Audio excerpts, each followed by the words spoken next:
बिस्मिल्लाहिर्रहमानिर्रहीम। आज की हम इस वीडियो में एक लकड़ी की औरत का वाकया बताएंगे जो आपके लिए बड़ा ही दिलचस्पी का बाइस होगा। एक दर्जी, एक बढ़ई, एक सुनार और एक फकीर चारों इकट्ठे कहीं जा रहे थे।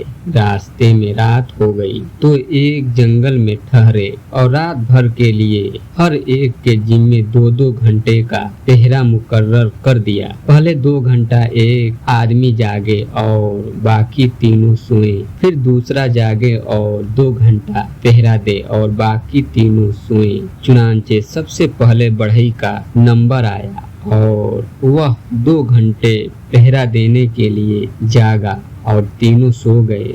बढ़ई ने सोचा कि बेकार क्यों बैठा हूँ, हथियार पास है, क्यों न एक दरख्त चीर कर लकड़ी की एक औरत बना डालूं। चुनांचे 2 घंटे में उसने एक औरत का मुजस्समा तैयार कर दिया। फिर दर्जी का नंबर आया और वह जागा तो उसने लकड़ी की इस औरत को देखा तो समझ गया कि यह बढ़ई का कारनामा है और फिर ख्याल आया कि मेरे पास भी सारा सामान है, मैं क्यों ना उसे कपड़े पहना दूं। चुनांचे उसने 2 घंटे में उसका सारा लिबास तैयार करके उसे पहना दिया। फिर सुनार का नंबर आया और उसने यह नक्शा देखा तो उसने उसे गहने पहना दिए। आखिर में फकीर का नंबर आया, उसने यह देखा तो झट से सजदे में गिरकर अल्लाह से दुआ की कि इलाही मुझ बेसरो सामान की लाज रख और इसमें जान डाल दे। चुनांचे वह औरत जिंदा भी हो गई।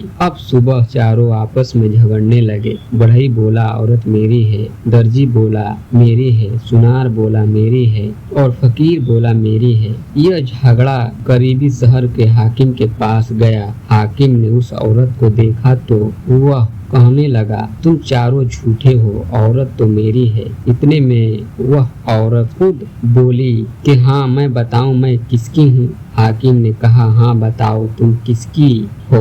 करीब ही एक दरख्त था। वह औरत दौड़कर उस दरख्त से चिमट गई और फिर लकड़ी बन गई और इस दरख्त में गुम हो गई और वह सब के सब मुंह देखते ही रह गए।